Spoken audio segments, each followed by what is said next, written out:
ముందుగా నా దేవాది దేవుడి కోట్లాది వందనాలు. ఎన్ని వందనాలు చెప్పినా తనివి తీరదు. ఎందుకంటే మన జీవితంలో ముందుగా ఆయనే ఉండాలి. మనల్ని ప్రేమించేవాడు, మనల్ని బలపరిచేవాడు. దేవుడికి స్తోత్రం. మీ అందరికి కూడా వందనాలు. ఈరోజు ప్రాముఖ్యమైన విషయం ఏంటంటే, దేవుడు నిన్ను ప్రేమించి నీకు బలం ఇచ్చి నడిపిస్తున్నాడు. అలాంటి దేవుడి విషయంలో నువ్వు ఎలా బ్రతకాలి అంటే, మొట్టమొదటిగా నేను కొన్ని మాటలు మీతో పంచుకోవాలని ఆశ కలిగి ఉన్నాను. ఈ మాటలు చూస్తున్న ప్రతి ఒక్కరు కూడా శ్రద్ధ కలిగి వినండి. మనిషి జీవితంలో పుట్టాడు, మరణిస్తున్నాడు, మధ్యలో తనకిష్టానుసారంగా బ్రతుకుతున్నాడు. ఈ జన్మకి ఒక అర్థం ఉన్నది. అర్థం ఏంటి అంటే, ప్రతి మానవుడు తగ్గించుకునే బ్రతుకు ఉన్నవాడు మాత్రమే పరలోకానికి వెళ్తాడు. చాలామంది సేవకులు అయిపోతున్నారు. ఆ సేవకుడు బాగున్నాడు, బాగా డబ్బులు వస్తున్నాయి. ఆ సేవకుడు బాగున్నాడు, భలేగా ఇంప్రూవ్మెంట్ అయిపోయాడు, నేను సేవకుడిని అయిపోవాలని. నేను వాస్తవం చెప్తున్నాను. దేవుడు పిలుపు ద్వారా ప్రతి ఒక్కరూ సేవకులుగా బ్రతకండి.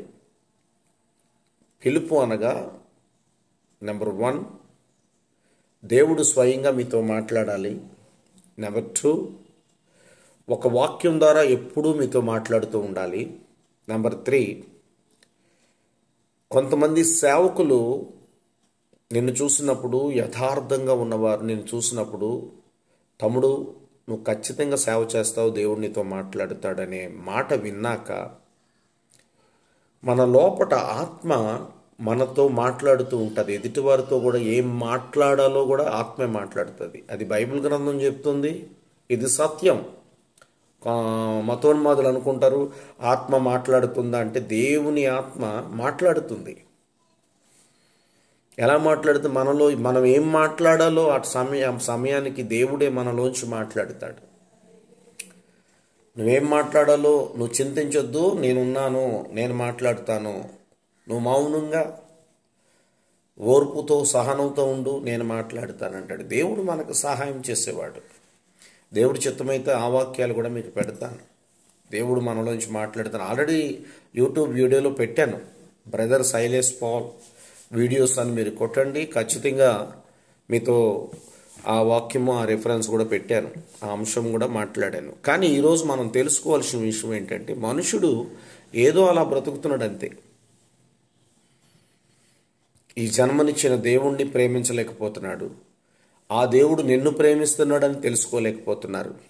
ఈరోజు ప్రజలందరికీ నేను చెప్పేది ఏంటంటే, దేవుడు మిమ్మల్ని ప్రేమిస్తున్నాడు. ప్రేమాస్వరూపి అయి ఉన్నాడు ఆయన. 1 యోహాను పత్రిక 8వ వచనం చదవండి. ఆయన ప్రేమాస్వరూపి, నిన్ను ప్రేమించే దేవుడుగా ఉన్నాడు. నీలో ఆ ప్రేమ లేకపోతే నువ్వు ఆయన వాడువు కాదు. దేవుడు బిడ్డగా ఈ జన్మ దేవుడిచ్చాడని ఎవరైతే తెలుసుకుంటారో వారు మాత్రమే దేవుణ్ణి ప్రేమిస్తారు. వారు ఎలా ఉంటారో ఈరోజు మీతో కొన్ని మాటలు చెప్పాలని ఆశ కలిగి ఉన్నాను. దేవుడు నిన్ను ప్రేమించి, నిన్ను రక్షించుకొని, నిన్ను పిలిచి, నీకు బలమిచ్చి నడిపించబడు ఆయన.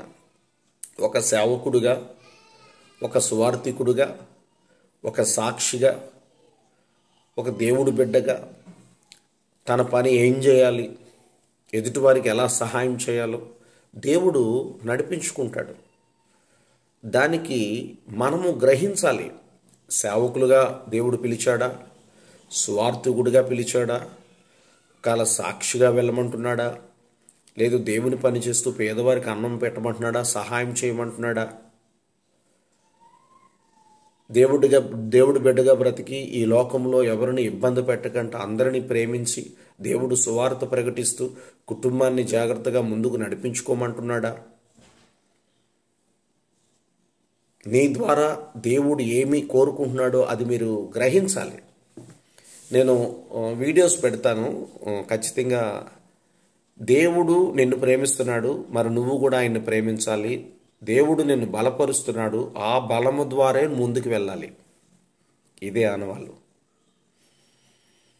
తెలుసుకోండి దయచేసి. నేను ఒక 2-3 వీడియోలు పెడతాను.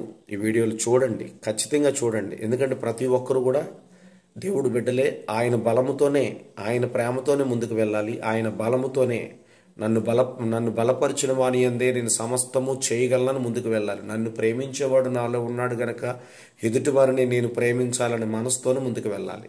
నెక్స్ట్ వీడియో మాట్లాడదాం. దేవునికి స్తోత్రాలు.